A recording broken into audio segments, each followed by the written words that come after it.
Now I want to talk about female filmmaking industry. And in your opinion, Tony, what are the biggest challenge women face in achieving greater representation in the film industry, both in front and behind the camera? And how do you see this evolving over time? How do you see the female role in the filmmaking industry?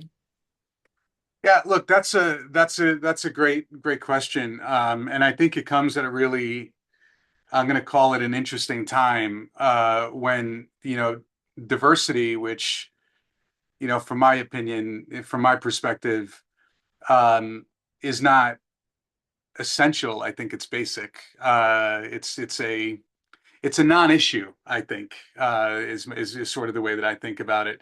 When we're living in a time where I think diversity is being questioned. And so I think it's most critical, more critical today than it's ever been, for you know uh, all aspects of diversity to be properly represented, or in maybe even a different word, maybe included, right, throughout the process of not just the filmmaking and the creative business, but all businesses. Um, look, I was a business guy in telecom and in media, and the way that I always looked at things was um, that we would not be successful as a business if our employee base didn't look, feel, and think like those we were selling to. Right? And now you put a finer point on that because you asked me about the female role. I'm a dad to a 20-year-old creative woman.